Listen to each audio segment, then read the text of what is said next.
Assalamualaikum warahmatullahi wabarakatuh. Halo semua, perkenalkan kami dari kelompok 20, di mana pada video kali ini kami akan mempresentasikan topik tentang kegiatan sosial di masyarakat dalam era COVID-19 yang berjudul Kesadaran Menerapkan Protokol Kesehatan. Pertama-tama, saya akan memperkenalkan anggota dari kelompok 20 dulu nih. Yang pertama, saya sendiri, Eliza Yunda sebagai moderator.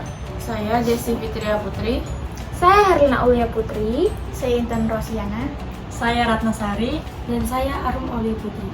Sebelumnya, kami ingin meminta maaf yang sebesar-besarnya atas ketidakhadiran narasumber kami di video kali ini, yaitu Ibu Bidan Susi Surati, AMD Kebidanan. Dikarenakan pekerjaan beliau yaitu menangani langsung pasien positif COVID-19. Namun, beliau sempat mengirimkan kami materi dan jawaban atas pertanyaan-pertanyaan dari kami. Baik, materi dari Ibu Bidan Susi Surati akan dibacakan oleh teman kami yaitu Ratnasari dan Intan Rosiana. Saya persilakan kepada Ratnasari untuk membacakan materinya. Baik, terima kasih moderator. Teman-teman, sebelumnya kalian tahu nggak sih apa itu prokes? Iya, benar. Prokes adalah kepanjangan dari protokol kesehatan, yaitu upaya kesehatan masyarakat yang merujuk pada sejumlah tindakan yang perlu dilakukan dalam rangka promosi kesehatan dan pencegahan penyakit. Ada tim khusus yang dibentuk untuk menerjemahkan edukasi mengenai protokol kesehatan ke dalam bahasa daerah masing-masing. Ada tim yang bertugas untuk memperhatikan kultur budaya setempat, mengajak tokoh masyarakat, tokoh agama, dan lain sebagainya. Prokes mulai lebih dikenal saat wabah virus COVID mulai menyebar di berbagai negara, termasuk di Indonesia, atau tepatnya sejak tahun 2020 lalu. Salah satu bentuk dari prokes adalah pembatasan aktivitas seperti jadwal masuk sekolah dan penumpang pada transportasi umum. Jika kalian masih sekolah via online atau yang kita kenal dengan sebutan daring, itu tandanya kalian sedang menjalankan salah satu protokol kesehatan. Jadi, prokes itu sangat penting pada masa sekarang ini. Nah, sekarang kalian udah paham kan apa itu prokes? Tapi menurut kalian, apa seluruh masyarakat telah menjalani prokes sesuai peraturan yang ditetapkan pemerintah? Jawabannya, tidak semua masyarakat melaksanakan prokes seperti yang sudah dianjurkan, melainkan masih banyak pelanggar prokes, bahkan anggota pemerintahan itu sendiri. Demikian memang masih terdapat berbagai tantangan untuk mengajak seluruh masyarakat disiplin menerapkan protokol kesehatan.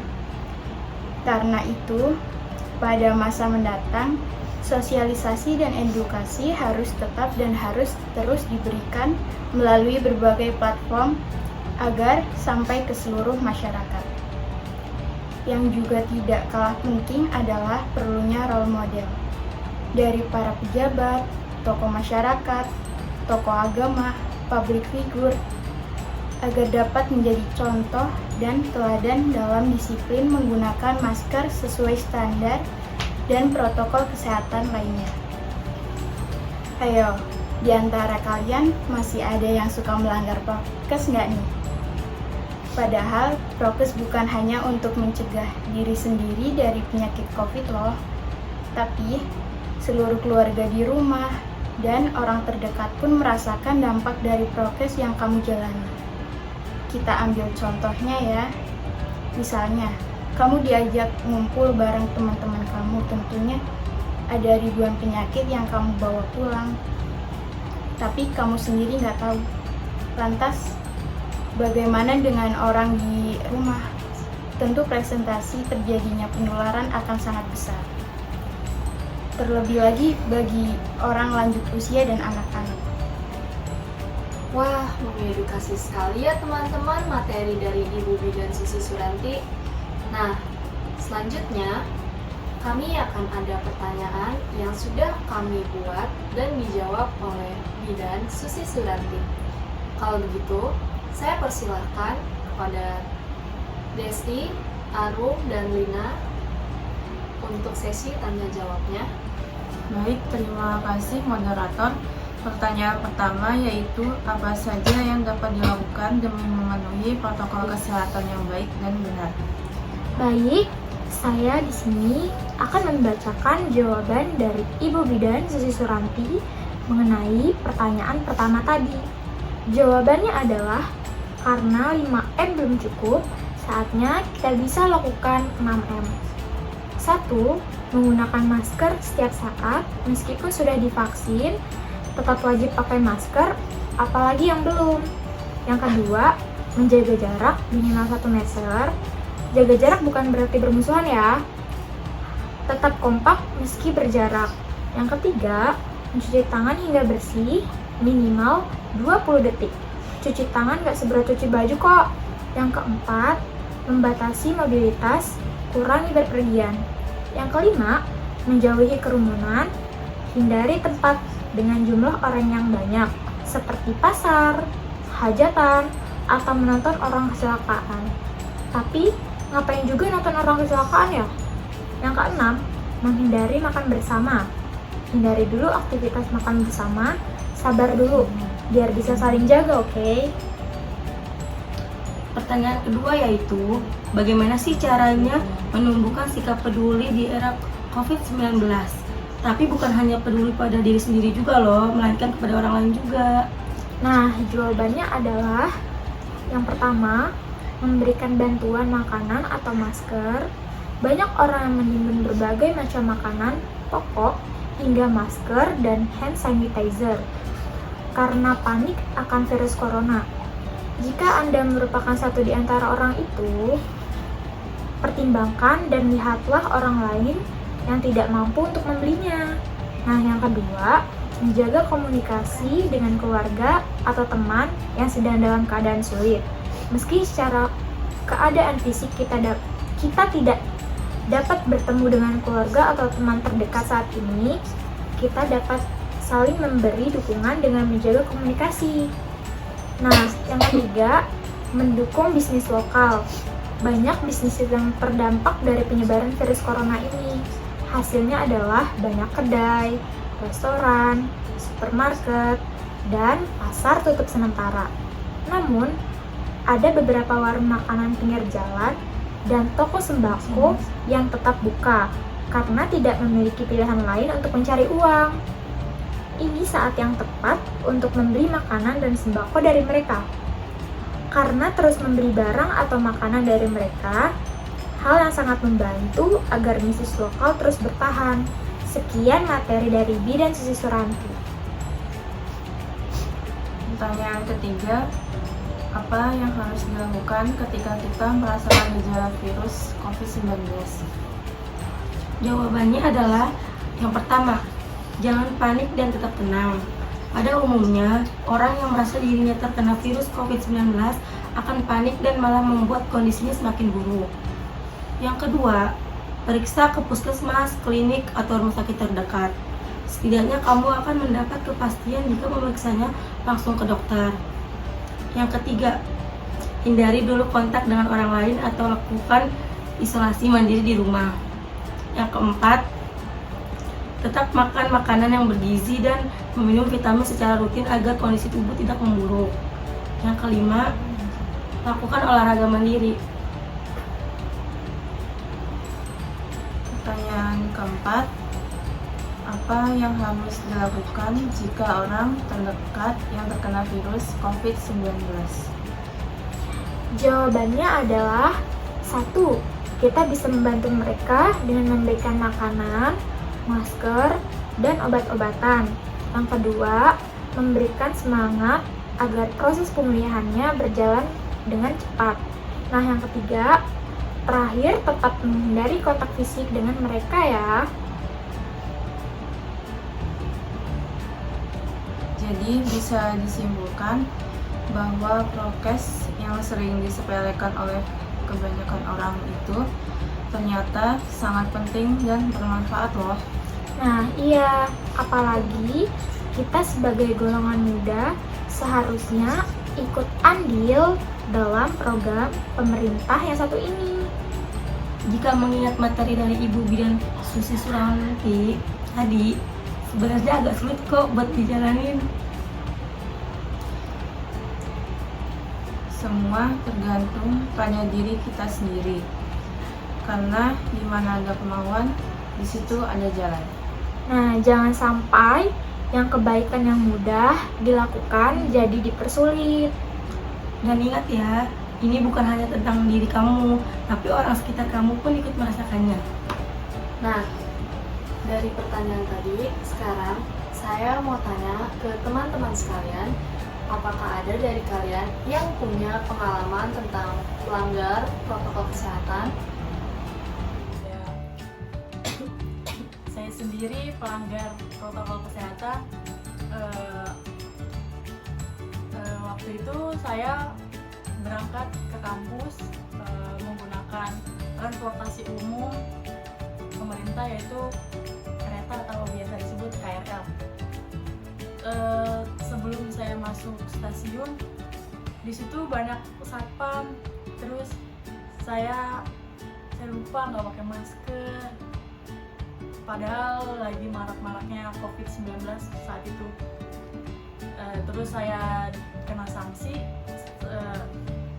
Dulu sanksinya itu saya disuruh bersih-bersih halaman stasiun, nggak denda, nggak apa, tapi saya disuruh bersih-bersih. Nah, hal itu membuat saya telat masuk kampus, jadinya saya nggak datang ke kampus waktu itu. Itu aja dari saya. Mungkin teman-teman yang lain ada lagi?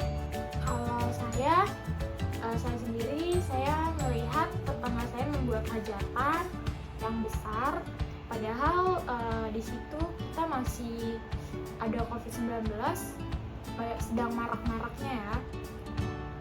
Dan di situ sangat ada yang tidak memakai masker dan berkumpul jaraknya berdekat-dekatan.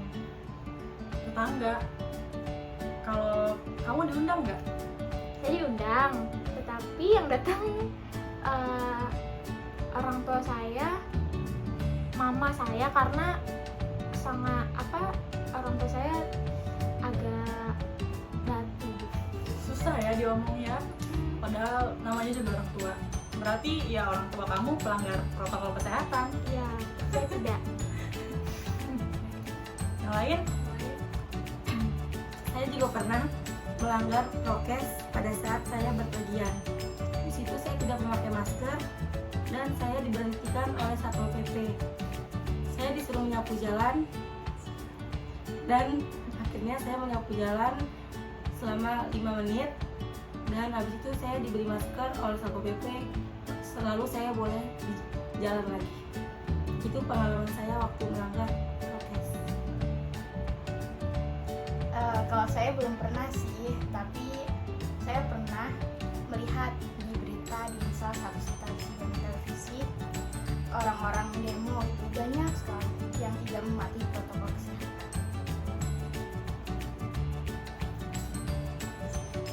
Saya juga pernah melanggar ketika pergi ke pasar. Saya tidak memakai masker dan pada akhirnya saya terkena teguran dan diberi masker gratis oleh petugas. Selain saya, masih banyak orang-orang yang melanggar protokol kesehatan. Nah, kalau untuk moderatornya sendiri gimana? Alhamdulillah saya nggak pernah melanggar ya, selalu Hebat. memakai masker, hindari kerumunan, ya. Dan kalau misalkan nggak penting-penting banget tuh ya nggak keluar, karena emang harusnya seperti itu kan peraturannya. Nah teman-teman, jadi gimana nih presentasi dari kami?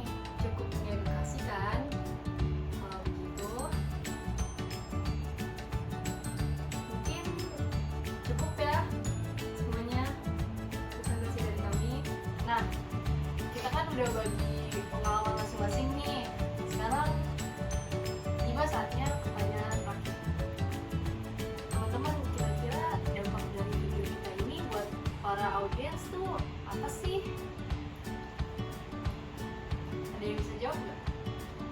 Nah, dampaknya kita tuh dampak gimana maksudnya dampak positif apa jadi yang pasti dampak positif. dampak positifnya itu ya kita mengedukasi ini tuh biar kalian tuh jadi kayak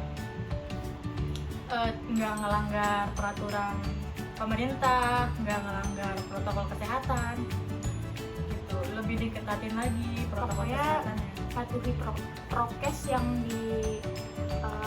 dibuat sama pemerintah gitu ya. Jangan dilanggar kayak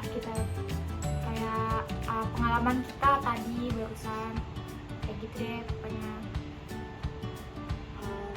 Terus harapan kita juga semoga kalian lebih mencintai diri kalian sendiri dan keluarga di rumah ya teman-teman. Nah, Nah, sebentar lagi kan libur semester nih. Kalau misalkan pemerintah melakukan PPKM lagi ya. PPKM lagi nih, nah kita tuh harus taati peraturan yang iya yang kalau pulang kampung tuh jangan pulang kampung dulu kalau bisa. Kalau pemerintah nganjurin nggak boleh pulang kampung selama PPKM, mending mending di rumah. Kayak kejadian misalnya beberapa influencer pernah kan misalnya keluar negeri gitu ya kan, balik lagi ke Indonesia kan harusnya karantina ya. Nah tapi ada yang nggak karantina, nah itu yang salah. Jadi kita harus kayak mematuhi beberapa peraturan dari pemerintah lah kayak gitu. Iya kan demi keselamatan kita semua juga, biar COVID ini cepet hilang, sembuh. Iya, tentunya kalian juga nggak mau kan lama-lama di kondisi kayak sekarang ini kita nggak bisa ketemu keluarga yang tinggalnya jauh dari kita, misalkan di kampung. Iya. Tapi banyak kok alternatifnya kalau misalkan emang udah kangen banget kayak video call atau telepon, Zoom. Zaman sekarang udah Canggih ya. udah banyak banget alternatif menghubungkan yang jauh. Jadi ya teman-teman. Oh iya, jangan lupa yang belum vaksin. Iya, tuh bener banget. Vaksin tuh penting loh. Nomor 1. Bukan cuma pakai masker aja yang penting, tapi vaksin juga penting. Dan jangan lupa minum vitamin. Ya, buat Supaya daya tahan tubuh kita. daya tahan tubuh kuat. Sama olahraga ya, walaupun kita dalam kondisi nggak boleh keluar rumah, Setidaknya berjemur di ya, depan rumah. berjemur. Terus olahraga mandiri di rumah kayak Nyapu, ngepel. ya itu termasuk ya Benar, itu termasuk olahraga. Terus apa lagi ya? Itu ya, Kita juga bisa melakukan senam-senam lewat lihat pemanggil di Di YouTube. YouTube gitu. Nggak Terus harus kayak berkerumunan. cardio gitu kan bisa lewat Udah canggih misalnya juga push sekarang. up gitu kan bisa ngeliat di YouTube. Selain itu dampaknya kalian ada di rumah tuh kalian bisa mempercantik diri ya Bisa kan. mempunyai waktu banyak bersama keluarga. Kayak aku waktu itu pas sebelum COVID aku kan jerawatan parah, terus setelah di rumah karantina gitu ya akhirnya aku skincarean, terus akhirnya Lebih hilang merawat sendiri. diri ya? Benar. Iya benar. Kan jadi kita punya waktu untuk keluarga lebih banyak lagi. Iya yang tadinya ketemunya Cuma malam doang atau hari libur. Sekarang bisa setiap saat. iya benar banget tuh teman-teman. Pokoknya dimanfaatkan lah ya waktu pas ada di rumah dan juga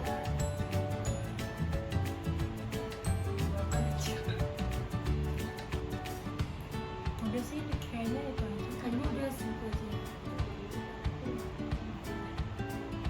yaudah deh kalau Kan gitu enggak Mungkin ini aja kali ya yang dapat kita Iya. sampaikan. Mohon maaf kalau ada kurang dan lebihnya. sekali lagi kami mengucapkan terima kasih banyak bagi yang sudah menyempatkan waktunya menonton video edukasi kali ini. Jika ada kurang lebihnya mohon dimaafkan. Wabillahi taufiq wal hidayah. Wassalamualaikum warahmatullahi wabarakatuh. Dadah. Terima kasih.